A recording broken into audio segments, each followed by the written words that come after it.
ભાજપના પ્રદેશ પ્રમુખ જગદીશ વિશ્વકર્મા છે તેમની ક્યારેક લોકો તેમની ભાષાને લઈને સોશિયલ મીડિયામાં મજાક ઉડાવતા હોય છે અને હવે તેમની ભાષાને લઈને જ એક વિવાદ છે તે બનાસકાંઠામાં ઊભો થઈ ચૂક્યો છે, કેમ કે તેમણે સાંસદ ગેનીબેન ઠાકોર છે તેમને લઈને એક વિવાદિત નિવેદન આપ્યું છે અને આ નિવેદન તેમની મુશ્કેલીઓ વધારી શકે તેમ છે। વિગતવાર વાત કરવી છે જે પ્રકારે હવે સાંસદ ગેનીબેન ઠાકોર વિફર્યા છે તેની। વૈષ્ણવજન તો તેને કહીએ જે પીડ પરાઈ જાનાને રે। નમસ્કાર, આપ જોઈ રહ્યા છો નવજીવન ન્યૂઝ અને હું છું આપની સાથે તોફિક ગાંચી। ભાજપના પ્રદેશ પ્રમુખ જગદીશ વિશ્વકર્માનો થોડાક સમય પહેલા એક વિડીયો છે તે સોશિયલ મીડિયામાં વાયરલ થયો હતો અને જે પ્રકારે તેમણે જે શબ્દોનું ઉચ્ચારણ કર્યું હતું અને ભાષા વાપરી હતી તેને લઈને સૌ કોઈ લોકોએ સોશિયલ મીડિયામાં તેમની મજાક ઉડાડી હતી, તેમની ટિપ્પણી કરી હતી અને વધુ એક વખત તેમની ભાષાને લઈને એક મોટો વિવાદ બનાસકાંઠામાંથી ઊભો થયો છે, કેમ કે તેમણે તેમના ભાષણ દરમિયાન સાંસદ ગેનીબેન ઠાકોર છે તેમને લઈને પાલનપુરમાં ભાજપના જે પ્રકારે ઉમેદવારો જીત્યા હતા તેમના આ વિજયના ઉત્સવ દરમિયાન તેમણે શબ્દો વાપર્યા હતા અને તે શબ્દોને લઈને હવે વિવાદ છે તે વધારે વકરી ચૂક્યો છે અને આ મામલે હવે સાંસદ ગેનીબેન ઠાકોર છે તે આ મામલે નારાજગી પણ દર્શાવી રહ્યા છે અને તેમણે આ પ્રમુખ છે તેમની માફીની માંગણી કરી છે અને હવે જગદીશ વિશ્વકર્મા છે તેમની મુશ્કેલીઓ સ્પષ્ટ વધતી દેખાઈ રહી છે। ભારતીય જનતા પાર્ટીના પ્રદેશ પ્રમુખે બનાસકાંઠાની મુલાકાતે હતા। સ્વાભાવિક છે કે એમને બહુમતી આવી હોય એનો આનંદ હોય, એ લોકશાહી ઢબે યોગ્ય છે અને એમને અભિનંદન પણ આપીએ છીએ કે ઘણા વર્ષો પછી તમે બનાસકાંઠા જિલ્લા પંચાયતમાં ભારતીય જનતા પાર્ટીની જીત થઈ, સાથે મળીને લોકોના કામ કરવાના હોય। એમને રાજ્ય સરકાર એમની છે, કેન્દ્ર સરકાર એમની છે અને એના થકી બનાસકાંઠાની સમસ્યાઓ માટેની વાત કરી હોત તો લોકશાહી ઢબે અમે પણ એમનો આભાર માનોત ને અભિનંદન આપોત, પણ એના બદલે ક્યાંક ને ક્યાંક બેન દીકરીઓને અપમાનિત કરવા માટેની વાત એમને કરી। ક્યાંક ને ક્યાંક ઓબીસી મહિલાઓ માટે હું લોકસભાની અંદર આરક્ષણ માટેની વાત કરતી હું અને પોતે ઓબીસી નેતા હોય તો એમને પોતાને ઓબીસી હોવાનો કેટલો ગૌરવ છે એ પણ એ વાત ઉપરથી નક્કી થાય છે। દેશના વડાપ્રધાન પણ ઓબીસી છે,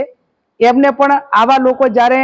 હું એની માગણી કરતી હું અને એમના પાર્ટીના પ્રમુખ આ રીતે મહિલાઓ માટે એક અપમાનિત ભરી ભાષામાં વાત કરતા હોય તો ક્યાંક ને ક્યાંક એમના મોવડી મંડળે પણ આવા લોકોને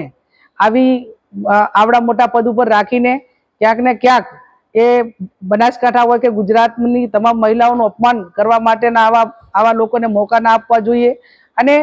ખાસ કરીને એટલું જ કહું કે એ સત્તા એ કોઈના બાપની કોઈની માલિકીની ભેડી નથી, પ્રજા છે, ડેમોક્રેસી છે, હારને જીતે એક લોકશાહીનો ભાગ છે। વર્ષો સુધી કોંગ્રેસ પાર્ટી પંચાયતથી કરીને પાર્લામેન્ટ સુધી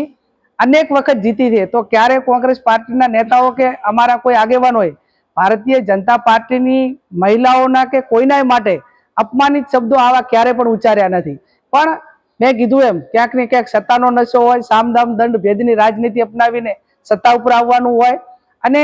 એક પોતાની જાતને બનાસકાંઠાના વતની ગણાવીને આ રીતે વાત કરતા હોય તો એ બનાસકાંઠાના વતની તરીકે એમને બનાસકાંઠાની મહિલા ઉપર કેટલો પ્રેમ છે એ પણ એમની માનસિકતા છતી થાય છે। ત્યારે આવા લોકો એ જાહેર જીવનમાં એ ઊંચા સ્થાન ઉપર બેઠેલા હોય, એને લોકોને ઘણા લોકોને પ્રેરણા આપવાની હોય, એ પ્રેરણા આપવાને બદલે કે એમની જે માનસિકતા છે, એમની જે એક આવા નિવેદનો છે એ આવનાર પેઢી માટે એક પ્રેરણારૂપ નહીં પણ આવનાર પેઢી આવા લોકો ઉપરથી કઈ શીખ લે એ એમના નિવેદન ઉપરથી નક્કી થાય છે। આમ તો મેં કીધું કે ભાઈ બનાસકાંઠા જ્યારે હું લોકસભાની ચૂંટણી લડતી હતી તો ત્યાંના મતદારો 18 આલમ 36 કોમે મેં ખાલી વાત કરી કે હું એક મામેરું માગું છું, દીકરી તરીકે, બેન તરીકે, બનાસની બેન તરીકે, અને સમગ્ર બનાસકાંઠાની જનતાએ એ ખોબલે ને ખોબલે વોટ આપીને એક જે સંસ્કૃતિ ને એક પરંપરા હતી એને સાચવી રાખવાનું કામ એ બનાસકાંઠાની જનતાએ 2024માં કર્યું।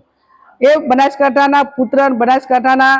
દીકરા તરીકે જ્યારે એ વાત કરે છે ત્યારે એ બનાસકાંઠાની જનતાનું એમને અપમાન કર્યું છે, એમને માફી માંગવી જોઈએ। અને બહુ એવડો મોટો પાવર હોય સામદામ દંડ ભેદને રાજનીતિનો, મંત્રીનો, સત્તાનો, તો એમને 2027ની વિધાનસભાની ચૂંટણી બનાસકાંઠામાં લડવી જોઈએ। અને હું પણ મારા મોવડી મંડળને વિનંતી કરીશ કે જ્યાં પણ જગદીશભાઈ વિશ્વકર્મા ચૂંટણી બનાસકાંઠામાં લડવા માંગતા હોય ત્યાં મને પણ ટિકિટ આપે અને કદાચ મોવડી મંડળ મને ટિકિટ ના આપે તો બનાસકાંઠાનો કોંગ્રેસનો કોઈ પણ કાર્યકર એ જગદીશભાઈ વિશ્વકર્મા અમે ચૂંટણી લડવા તૈયાર છે, સક્ષમ છે. અને એ ટાઈમે બનાસકાંઠામાં જે એમણે જે ઉચ્ચાર્યા છે શબ્દો, જે અપમાન કર્યું છે, અને બનાસકાંઠાનું પાણી શું છે ને એ 2027માં ચૂંટણી લડે અને ત્યાં આવે અને પછી બનાસકાંઠાની જનતા એ એમનામાં કેટલો દમ છે અને એમનામાં કેટલું પાણી છે, પાણી બતાવવાનું કામ એ બનાસકાંઠાની જનતા કરશે. આમ સાંસદ જ્ઞાનીબેન ઠાકોર હવે આકરા તેવર અપનાવ્યા છે અને તેમને લઈને જે પ્રકારે જગદીશ પંચાલે આ બનાસકાંઠાના પાલનપુરમાં શબ્દો અને ભાષાનું ઉચ્ચારણ કર્યું છે તે મામલે તેમણે માફીની માંગ કરી છે. અને જોવાનું તે રહેશે કે જે પ્રકારે જગદીશ પંચાલ આ તેમની સભાઓ દરમિયાન ભાષાનો ઉપયોગ કરે છે અને આ વખતે તે વિવાદોમાં આવ્યા છે, તો હવે તે માફી માંગે છે કે નથી માંગતા તે પણ જોવાનું રહેશે, કેમ કે એક મહિલા છે તેના અપમાનનો મામલો સામે આવી રહ્યો છે. આ પ્રકારના સમાચાર માટે નવજીવન ન્યૂઝના ચેનલ સાથે જોડાયેલા રહો. નમસ્કાર.